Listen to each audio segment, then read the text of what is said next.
Welcome to my channel. ഇന്ന് നമ്മൾ ഒരു ചികിത്സാ രീതിയെക്കുറിച്ചാണ് പറയാൻ പോകുന്നത്. റീൽസിൽ മില്യൺ കണക്കിന് കാഴ്ചക്കാരുള്ള കൈറോപ്രാക്റ്റിക് ചികിത്സയെ പറ്റിയാണ് ഇന്ന് പറയാൻ പോകുന്നത്. ഇത് ഇന്ത്യയിൽ അനുവദനീയമാണോ, എന്താണ് ഇതിൻ്റെ കാര്യങ്ങളൊക്കെ, ഇതിൻ്റെ മേന്മ എന്താണ് എന്ന കാര്യങ്ങളൊക്കെയാണ് പറയാൻ പോകുന്നത്. എന്താണ് കൈറോപ്രാക്റ്റിക് ചികിത്സാ രീതി? ഈ ചികിത്സ ഇന്ത്യയിൽ നിയമവിധേയമാണോ? ഇതൊരു വ്യാജ ചികിത്സയാണോ? റീൽസിലൂടെ വലിയ പ്രചാരം നേടുന്ന കൈറോപ്രാക്റ്റിക് ചികിത്സ സംബന്ധിച്ച് നിരവധി സംശയങ്ങളാണ് നിലവിലുള്ളത്. എല്ലാ സംശയങ്ങൾക്കുള്ള ഉത്തരമാണ് ഈ ഒരു വീഡിയോയിലൂടെ പറയാൻ പോകുന്നത്. ഈ ഒരു കൈറോപ്രാക്റ്റിക് ചികിത്സയുടെ പ്രധാന ഹൈലൈറ്റ് എന്ന് പറയുന്നത് ഈ ചികിത്സയിൽ വ്യായാമത്തിനും ജീവിതശൈലി മാറ്റത്തിനുമെല്ലാം പ്രാധാന്യമുണ്ട്. ഡോക്ടർ ഓഫ് കൈറോപ്രാക്റ്റിക് ബിരുദം ചില സ്ഥാപനങ്ങൾ നൽകുന്നുണ്ട്. യഥാർത്ഥത്തിൽ മെഡിക്കൽ ഡോക്ടർമാരല്ല കൈറോപ്രാക്ടർമാർ. പുറം വേദന മുതൽ വയറുവേദന വരെ ചികിത്സിക്കും. മരുന്നുകളില്ലാത്ത ചികിത്സ. ഡോക്ടറുടെ കൈക്കരുത്തും കൈത്തഴക്കവും കൈവഴക്കവുമാണ് മരുന്ന്. ഇരിപ്പുദോഷം കൊണ്ടും നടപ്പുദോഷം കൊണ്ടുമെല്ലാം ശരീരത്തിലെ സന്ധികൾക്കും എല്ലുകൾക്കും മസിലുകൾക്കുമെല്ലാം വരുന്ന ഘടനാപരമായ വ്യത്യാസങ്ങളെ കറക്റ്റ് ചെയ്യുന്ന ഈ ചികിത്സയെ കൈറോപ്രാക്റ്റിക് എന്നാണ് വിളിക്കുക. ഈ ചികിത്സ നടത്തുന്നയാളെ കൈറോപ്രാക്ടർ എന്നും വിളിക്കും. കൈറോപ്രാക്റ്റിക് ചികിത്സാ രീതി രാജ്യത്ത് കൂടുതൽ ജനപ്രീതി നേടി വരികയാണ്. കേരളത്തിലും ഈ ചികിത്സ നടത്തുന്നവർ നിരവധിയുണ്ട്. സോഷ്യൽ മീഡിയയിൽ കൈറോപ്രാക്റ്റിക് ചികിത്സാ റീൽസിന് വൻ പ്രചാരമാണ് ഉള്ളത്. സാറ്റിസ്ഫൈയിങ് വീഡിയോകളുടെ ഗണത്തിൽ പെടുന്നതിനാൽ ഇവയ്ക്ക് കാഴ്ചക്കാർ കൂടുതലാണ്. ഒരു ബദൽ ചികിത്സാ രീതി എന്ന നിലയിലാണ് കൈറോപ്രാക്റ്റിക് ചികിത്സ അറിയപ്പെടുന്നത്.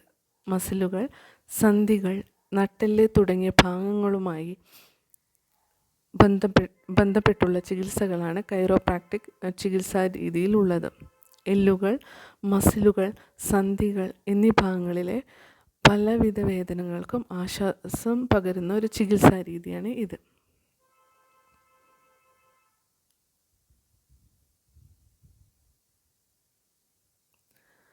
ഒരു ബദൽ ചികിത്സാ രീതി എന്ന നിലയിലാണ് കൈറോപ്രാക്റ്റിക് ചികിത്സകൾ അറിയപ്പെടുന്നത്.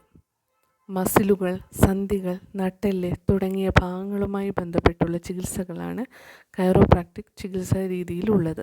എല്ലുകൾ, മസിലുകൾ, സന്ധികൾ എന്നീ ഭാഗങ്ങളിലെ പലവിധ വേദനകൾക്ക് ആശ്വാസം പകരുന്ന ചികിത്സയാണ് ഇത്. ഇന്ത്യയുടെ ഉത്തരേന്ത്യൻ ഭാഗങ്ങളിൽ ഈ ചികിത്സയ്ക്ക് വലിയ ജനകീയതയുണ്ട്. എന്നിരിക്കലും ഇതിനെ ഒരു വ്യാജ ചികിത്സയെ കാണുന്ന ആരോഗ്യ വിദഗ്ധരുമുണ്ട്. ഇതിൻ്റെ ചികിത്സ എങ്ങനെയാണെന്ന് വെച്ചാൽ, ചികിത്സകൻ തൻ്റെ കൈകാലുകൾ ഉപയോഗിച്ച് രോഗിയുടെ ശരീരവേദനയെ സന്ധികളിലും നട്ടെല്ലിലുമെല്ലാം ചെറിയ തിരുത്തലുകൾ വരുത്തി ശരിയാക്കുന്നതാണ് കൈറോപ്രാക്റ്റിക് ചികിത്സയുടെ രീതി.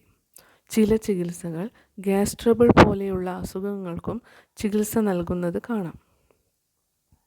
ഈ ചികിത്സയിൽ വ്യായാമത്തിനും ജീവിതശൈലി മാറ്റത്തിനുമെല്ലാം പ്രാധാന്യമുണ്ട്.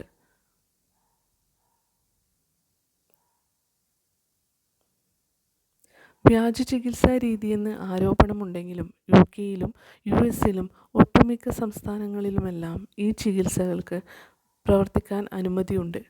UK-യിൽ ജനറൽ കൈറോപ്രാക്റ്റിക് കൗൺസിലിൽ GCC രജിസ്റ്റർ ചെയ്ത കൈറോപ്രാക്ടർക്ക് പ്രവർത്തിക്കാൻ തടസ്സങ്ങളൊന്നുമില്ല. GCCയിൽ രജിസ്റ്റർ ചെയ്യാതെ സ്വയം കൈറോപ്രാക്ടർ എന്ന് വിശേഷിപ്പിക്കുന്നവർ വ്യാജ ചികിത്സകരായി കണക്കാക്കുകയും നിയമ നടപടി വരികയും ചെയ്യും. ബാക്ക് പെയിൻ, കഴുത്തുവേദന, ഷോൾഡർ പെയിൻ, മുട്ടുവേദന തുടങ്ങിയ രോഗാവസ്ഥകൾക്ക് ശമനം നൽകാൻ കൈറോപ്രാക്റ്റിക് ചികിത്സയ്ക്ക് കഴിയുമെന്ന് UK-യിലെ നാഷണൽ ഹെൽത്ത് സർവീസ് പറയുന്നു. എന്നാൽ ഗുരുതരമായ ആരോഗ്യ പ്രശ്നങ്ങൾക്ക് പരിഹാരം കാണാൻ കൈറോപ്രാക്റ്റിക് ചികിത്സയ്ക്ക് കഴിയുമെന്നതിന് തെളിവുകളില്ലെന്നും ഇവർ ചൂണ്ടിക്കാട്ടുന്നു. ആസ്മ, അലർജി, മാനസികാരോഗ്യ പ്രശ്നങ്ങൾ തുടങ്ങിയവയും ഇവയ്ക്ക് ചികിത്സിക്കാൻ കഴിയില്ല. UK-യിൽ ജനറൽ പ്രാക്ടീഷണർമാരുമായി കൺസൾട്ട് ചെയ്ത കൈറോപ്രാക്ടറുടെ ചികിത്സ തേടാൻ കഴിയും. സർക്കാർ നൽകുന്ന ലൈസൻസ് ഉള്ളവർക്കേ ചികിത്സകരായി പ്രവർത്തിക്കാൻ കഴിയൂ എന്ന് മാത്രം. ഓസ്ട്രേലിയയിലും കൈറോപ്രാക്ടേഴ്സ് ജോലി ചെയ്യുന്നുണ്ട്. ഇന്ത്യയിൽ കൈറോപ്രാക്ടിക് ചികിത്സ നിയമപരമാണ്. ഇതിന് ലൈസൻസ് എടുക്കണമെന്ന് മാത്രം. എന്നാൽ US-ലും UK-യിലുമെല്ലാം ഉള്ളതുപോലെ കർശനമായ നിബന്ധനകൾ ഈ തൊഴിലിന് ഇന്ത്യയിൽ ഇല്ലെന്ന് വേണം പറയാൻ. എന്നാൽ നിബന്ധനകൾ ഇല്ലാത്ത സ്ഥിതിയുമില്ല. ലൈസൻസിംഗ് സമ്പ്രദായം ഇന്ത്യയിലും ഉണ്ട്. കൃത്യമായ വിദ്യാഭ്യാസ പദ്ധതികളും ഉണ്ട്. കൈറോപ്രാക്ടിക് ചികിത്സാ മേഖലയിലെ ഒരു റെഗുലേറ്ററെ പോലെ പ്രവർത്തിക്കുന്നത് all India council for chiropractic science ആണ്. അപ്പോൾ ഇത്രയാണ് കൈറോപ്രാക്ടിക് ചികിത്സയെക്കുറിച്ച് പറയാനുള്ളത്. അപ്പോൾ ഈ വീഡിയോ ഇഷ്ടമായാൽ ചാനൽ സബ്സ്ക്രൈബ് ചെയ്യുക, ലൈക്ക് ചെയ്യുക, ഷെയർ ചെയ്യുക. Thank you. ബൈ.